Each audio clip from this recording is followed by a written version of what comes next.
ہر حال میں مفید بات یہ ہے کہ آدمی غصے کو کنٹرول کرے، غصے کو کنٹرول کرے. تو یہ جیسا کہ میں نے عرض کیا حدیث البیہقی میں ہے کہ غصہ آدمی کے ایمان کو میں فساد ڈال دیتا ہے. اس کا مطلب کیا ہے؟ Anger corrupts your divine wisdom. آپ کے اندر جو ڈیوائن وزڈم ہے اس کو غصہ جو ہے اس کو کرپٹ کر دیتا ہے، اس کو بگاڑ دیتا ہے. ڈیوائن یعنی رائٹ تھنکنگ ختم ہو جاتی ہے، آپ الٹے سیدھے فیصلے کرتے ہیں، اور جو اصل چیز جو ہے وہی آپ کے ایسے اچھل جاتی ہے جو اصل چیز ہے. تو یہ جو مسلمانوں میں چلا ہوا ہے کہ کوئی کارڈر چھاپے تو مار ڈالو اس کو، کوئی کتاب چھاپے تو مار ڈالو اس کو. اس کے معنی ہے کہ اسلام کو جو یہ لوگ بتایا دنیا کے سامنے کہ اسلام کیا ہے، اسلام یہ ہے کہ سوچ کو وہ جرم کہا جاتا ہے، پنشبل جرم، حالانکہ ہے نہیں. یہ تو اسلام پہ الزام ہے. اسلام کے مزاج کا اصول قصاص پر قائم ہے. قصاص معنی ہے برابر کا بدلہ. قصاص برابر کا بدلہ یعنی اگر کوئی لفظ بولا آپ بھی لفظ بولیے، کتاب لکھی آپ بھی کتاب لکھیے، تقریر کی آپ بھی تقریر کیجیے. اگر کسی نے کسی کو قتل کیا تو آپ اس کو قتل کیجیے. برابر کا بدلہ، قصاص کا معنی برابر کا بدلہ. یہ اسلام کا کتنا دس یعنی عقل میں آنے والا اصول ہے کہ برابر کا بدلہ. جو اس نے کیا وہ تو آپ بھی کر سکتے ہیں، اس سے آگے نہیں کر سکتے آپ. اس نے کچھ لفظ بولا ہے تو آپ تلوار چلائیں، یہ اسلام میں نہیں ہے. برابر کا بدلہ. کتاب چھاپی آپ بھی کتاب لکھیے،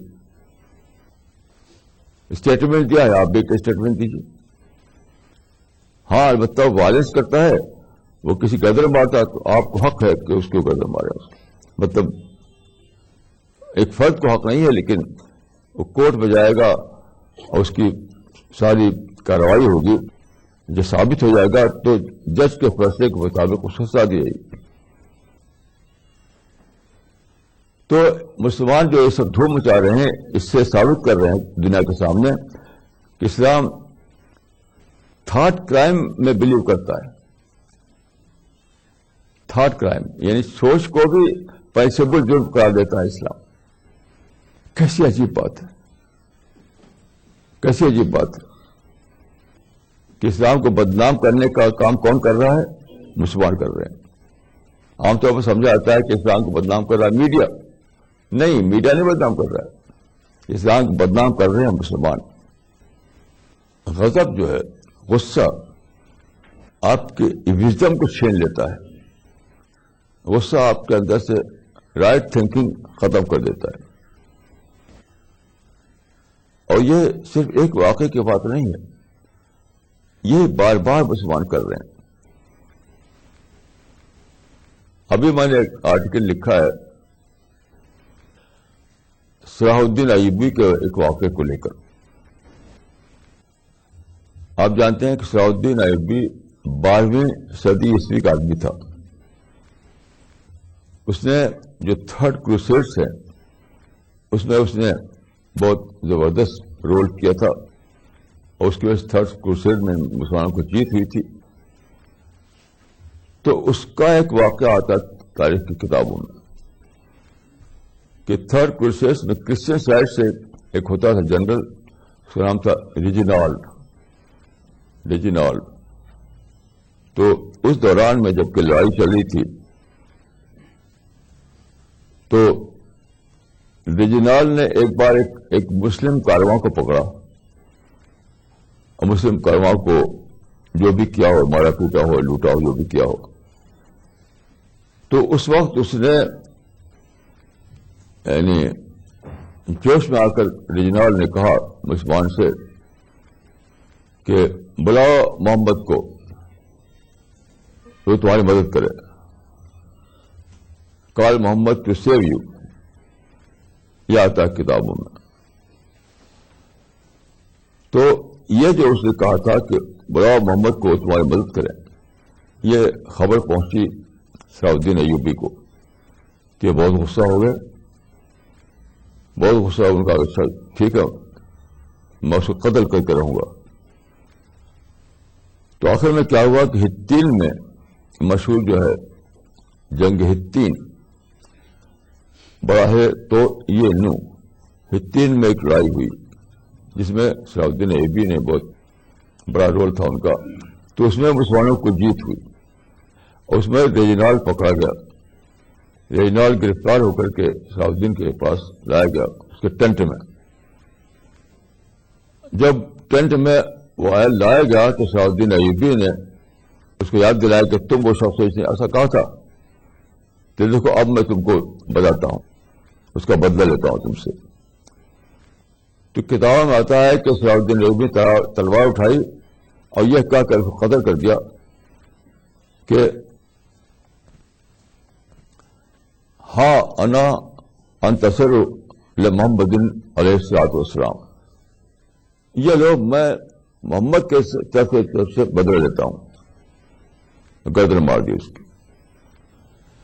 اس کو جب میں نے پڑھا اس واقعے کو تو ایک عجیب غریب سوچ میرے اندر پیدا ہوئی. میں نے کہا صلاح الدین ایوبی کے لیے وہ ایک اپرچونٹی تھی گواہی دینے کی، سچائی گواہی. دیکھیے ہم آپ گواہ ہیں، حدیث میں آتا ہے المسلمون شہداء اللہ فی الارض، مسلمان جو ہے دنیا میں حق کے گواہ ہیں. جب کوئی موقع ہو تو کھڑے ہو کر بتائیں کہ سچائی یہ ہے، یہ باطل ہے، یہ حق ہے. تو اس وقت کیا معاملہ تھا دیکھیے، اس پر غور کیجیے. ریجنال نے جب یہ کہا تھا کہ بلاؤ محمد کو تم کو بچائیں مجھ سے، اس کے دماغ میں کہیں گھسا ہوا ہوگا تو مسلمان محمد کو سمجھتے ہیں کہ ان کے اندر کوئی ڈیوائن پاور ہے، خدائی طاقت ہے، جیسا کہ عام طور پر ہوتا ہے دوسرے مذہبوں میں. تو مسلمان بھی یہی سمجھتے ہوں گے، اس لیے اس کی جملہ نکلا زبان سے کہ محمد کو تم سمجھتے ہو کہ تمہارے سیویئر ہیں، تو بچانے والے ہیں، تو بلاؤ بچائیں اس کو. یہ اس کا ایک باطل خیال تھا، فاسد خیال تھا. ایسا اسلام میں کوئی تعلیم نہیں ہے.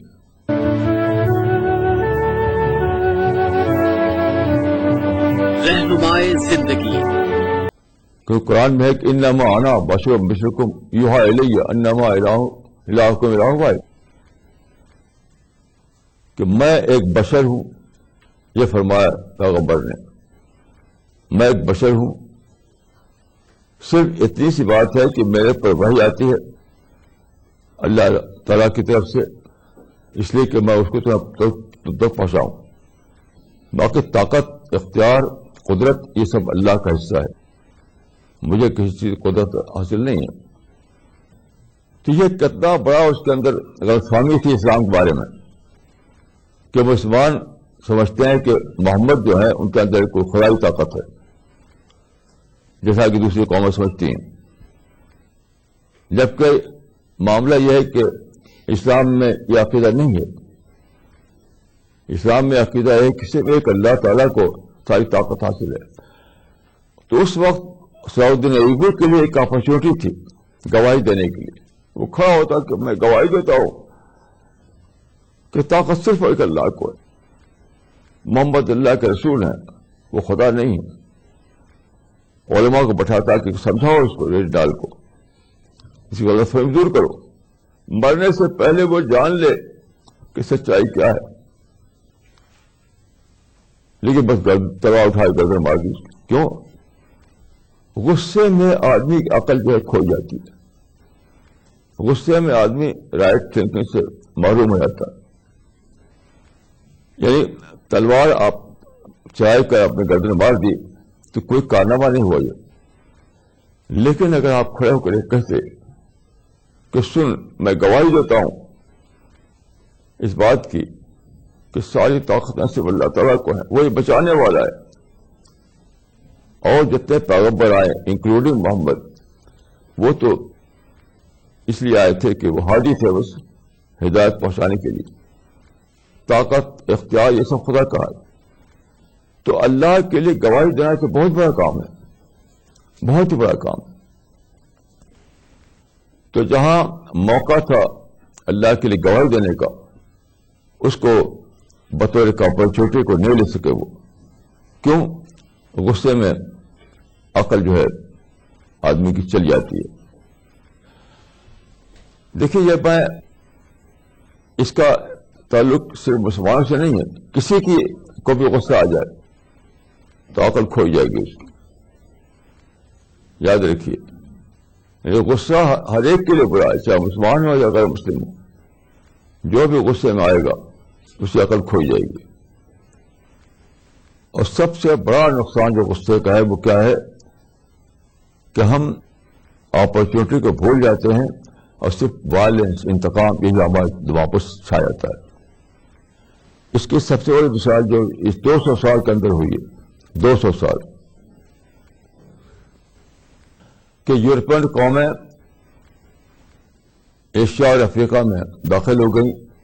انڈسٹریل ریولوشن کے بعد نئی طاقتوں کو لے کر انہوں نے مسلم حکومتوں کو زیر کیا اور اپنا دبدبہ قائم کیا.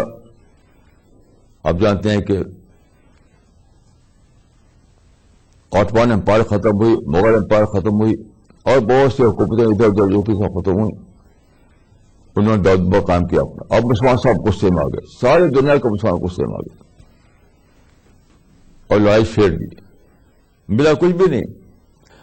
200 سال کی لڑائی میں کیا ملا؟ کچھ بھی نہیں ملا. 200 سال کی لڑائی میں کچھ بھی نہیں ملا. اور نقصان کیا ہوا؟ نقصان یہ ہوا کہ یہ سارے لوگ آ گئے تھے ہمارے دیشوں میں, ہمارے ملکوں میں. یہ تھے مدعو, ہمارے مدعو, یہ سارے لوگ مدعو تھے.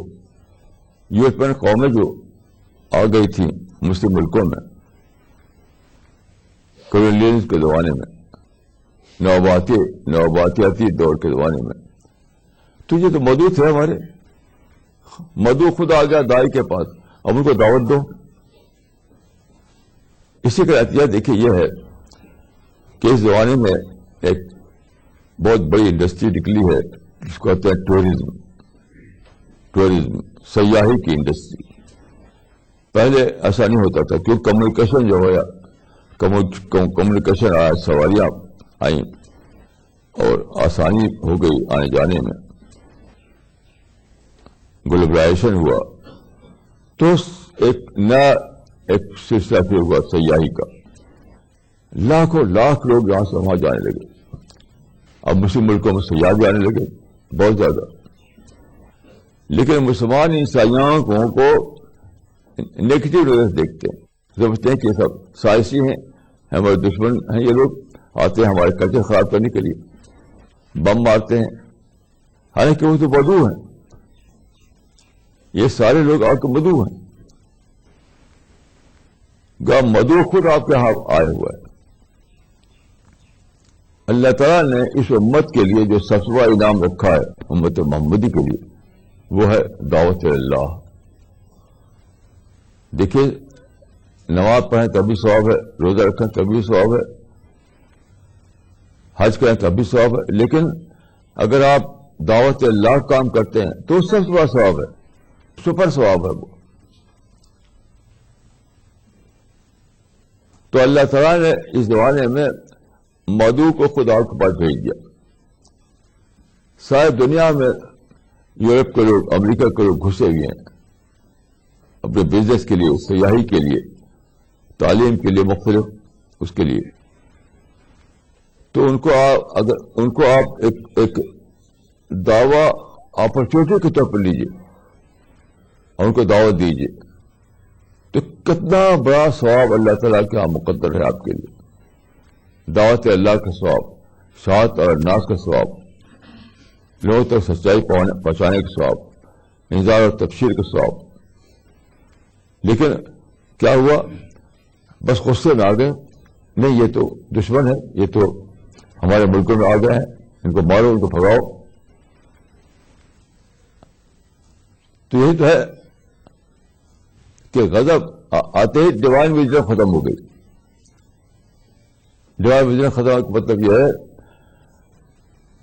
کہ مواقع کو صرف مسئلے کے روپ میں دیکھنے لگے، اپرچونٹی کو صرف پرابلم کے روپ میں دیکھنے لگے. کتنا بڑا نقصان ہے، کتنا بڑا نقصان ہے. جو میں نے کہا کہ anger corrupts the divine wisdom, اس کی مثال دیکھ لیجیے آپ کہ جو چیز تھی ایک بہت بڑی اپرچونٹی، اس کو آپ نے کیا لے لیا؟ بہت بڑے پرابلم کے روپ میں. اپرچونٹی کو پرابلم کے روپ میں دیکھنے لگے، پھر کیا ملا آپ کو؟ نفرت، violence, gun culture, bomb culture, یہاں تک کہ آخر میں سوسائڈ بامبنگ.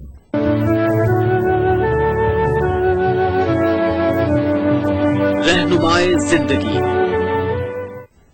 تو غضب جو ہے، غصہ جو ہے، اینگر جو ہے، یہ ساری برائی کی جڑ ہے، ساری برائی کی جڑ ہے. اب دیکھیے رسول اللہ صلی اللہ علیہ وسلم کو جب پیغمبری ملی مکہ میں، یہ 7th سینچری اے ڈی کا فرسٹ کوارٹر تھا. اس وقت کعبہ میں کئی 100 بت رکھے ہوئے تھے. اچھا، اس کو دیکھ کر غصہ ہو جاتے، آپ توڑ پھوڑ کرتے تو کیا ہوتا؟ کچھ بھی نہیں ہوتا. لیکن آپ نے اس کو اپنے ظاہر کہ آپ کے دل میں بہت سخت احساس آتا ہوگا کہ اللہ کے گھر کو بت خانہ بنا رکھا ہے، لیکن آپ صبر کیا، برداشت کیا، تو کیا ہوا؟ ایک بہت بڑی یعنی وزڈم آپ کے سامنے آ گئی کہ ان بتوں کے وجہ سے یہاں لوگ اکٹھا ہوتے ہیں، تو ان لوگوں کو بطور آڈینس استعمال کرو، کیونکہ وہ بت جو تھے ان کے پوجنے والے آتے تھے وہاں پر باقاعدہ، تو ایک بھیڑ اکٹھا ہوتی تھی. تو آپ نے بتوں کے کعبہ میں بتوں کی موجودگی پر غصے سے بچایا اپنے آپ کو. تو اس کا فائدہ کیا ہوا کہ وہاں جو آتے تھے زائرین، وہ آپ کے لیے بن گئے مدعو، آڈینس. چاہے آپ وہاں جاتے تھے، آپ قرآن پڑھ کے سناتے تھے ان کو، اور سنتے تھے، وہ کتنے لوگ اس میں اسلام میں داخل ہوتے تھے. اس طرح سے آپ نے ایک مسئلے کو اپرچونٹی کے روپ میں لیا. رسول اللہ صلی اللہ علیہ وسلم نے ایک پرابلم کو کنورٹ کیا اپرچونٹی میں. آج کیا ہے؟ آج مسلمان الٹا کر رہے ہیں، اپرچونٹی کو کنورٹ کر رہے ہیں پرابلم میں. کیسی عجیب بات ہے. جس پیغمبر کی ہم نعت خوانی کرتے ہیں، جس پیغمبر کو ہم یعنی بہت بار درجہ دیے ہوئے ہیں، اس کی جو سنت ہے، اس کا جو طریقہ ہے، اس نے جو نمونہ ہم کو دیا، وہ کیا ہے نمونہ؟ اصل چیز وہ ہے، وہ نمونہ یہ ہے کہ پرابلم کو کنورٹ کرو اپرچونٹی میں. لیکن آج کل کے مسلمان کیا کریں؟ ساری دنیا میں ہی کر رہے ہیں، اپرچونٹی کو کنورٹ کر رہے ہیں پرابلم میں. کیوں؟ غصے کی وجہ سے ان کے ڈیوائن وزڈم چھن گئی ہے. غصے کی وجہ سے ان کی ڈیوائن وزڈم جو ہے وہ چھن گئی ہے. کیسی عجیب بات ہے. حدیث بتاتا ہے کہ غصہ جو ہے وہ الغضب من شیطان، غصہ شیطان کی وجہ سے آتا ہے. شیطان ایکٹیویٹ کر کے آپ کو تو غصہ پیدا کرتا ہے. تو آپ دیکھیے کہ اسلام میں یہ تعلیم دی گئی کہ اللہ میں نعوذ بک من الشیطان الرجیم کہو جب تمہارے اندر کوئی برا خیال آ جائے. تو غصہ آئے تو یہی کرنا چاہیے. غصہ آئے تو سمجھے کہ شیطان گھسایا. غصہ آیا تو سمجھے کہ شیطان گھسایا. غصہ ایمان کو ایمان میں فساد ڈال دیتا ہے، یعنی ایمان میں کرپشن ڈال دیتا ہے. تو ایمان کا مطلب میں نے کیا سمجھا یہاں؟ ڈیوائن وزڈم، ربانی عقل، ربانی سوچ، ربانی مزاج، ربانی ذہن، ربانی تھنکنگ. تو غصہ آتا ہے تو ربانی تھنکنگ چلی جاتی ہے، اور پھر آدمی ایسی حرکتیں کرتا ہے جو صرف جو کہتے ہیں کاؤنٹر پروڈکٹیو، الٹا نتیجہ نکالنے والی. تو دیکھیے، چاہے آپ کے ذاتی زندگی کا معاملہ ہو، فیملی کا معاملہ ہو، نیبرہڈ کا معاملہ ہو، قومی معاملہ ہو، انٹرنیشنل معاملہ ہو، ایک فرد کا معاملہ ہو، کمیونٹی کا معاملہ ہو، سپر پاور کا معاملہ ہو، ہر ایک کو اپنے کو بچانا ہے غصہ سے. کسی کے لیے بھی غصہ مفید نہیں ہو سکتا، کسی کے لیے بھی نہیں، سپر پاور کے لیے بھی نہیں. دیکھیے، ایک بات میں عرض کروں گا کہ جو معروف حرام ہے اس کو لوگ جانتے ہیں کہ خنزیر حرام ہے تو اس کو نہیں کھائیں گے، اس کا گوشت. شراب حرام ہے تو شراب نہیں پیئیں گے.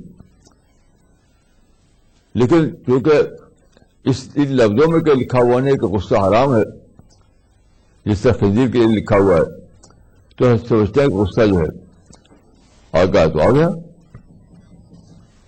یعنی جس طرح سے خنزیر کے گوشت سے آدمی بچاتا ہے اپنے آپ کو، اس طرح وہ غصے سے نہیں بچاتا.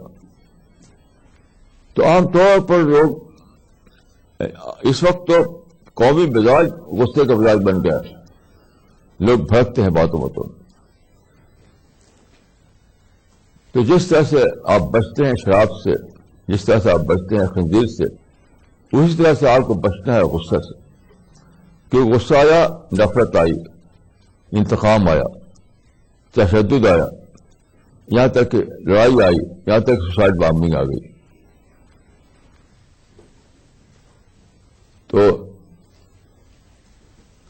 چاہے دنیا کا معاملہ ہو، دین کا معاملہ، ذاتی معاملہ ہو یا قومی معاملہ ہو، ہر جگہ آپ کو اپنے کو غصہ سے بچانا ہے. اگر میں نے حدیث آپ کو پیش کیا اس خدمت میں کہ غصے کو مینج کرنا سیکھیے، بجائے اس کی کہ غصے کو آپ دوسروں پر ڈالنا سیکھیں. غصے کو مینج کرنا سیکھیے. غصہ تو آئے گا، ہمیں کیا کرنا ہے؟ غصے کو مینج کرنا. مینج کرنے معنی کیا ہے؟ کنٹرول کرنا، اس کو اپنے اندر ضبط کر لینا. اس کو you have to manage your control, you have to manage your anger. یہ فارمولہ ہے. You have to manage your anger, یہ فارمولہ ہے اسلام کا. یہ بہت ہی اہم ہے ہر ایک کے لیے، ہر معاملے کے لیے، کہ غصے کو مینج کیجیے. اسی میں فلاح ہے، دنیا کے بھی، آخرت کے بھی، اور ایمان کے بھی، دعوتی اعتبار سے بھی، اور دوسرے معاملات میں بھی. تو غصے کو مینج کرنا یہ سپر فارمولہ ہے آپ کے لیے اپنے زندگی کے تمام معاملات میں. یہی میں کہوں گا. میں اللہ تعالیٰ سے دعا کرتا ہوں کہ اللہ تعالیٰ مجھ کو اور آپ کو اس پر عمل کرنے کی توفیق دے. اقول قولی ھذا واستغفر اللہ لی ولکم اجمعین.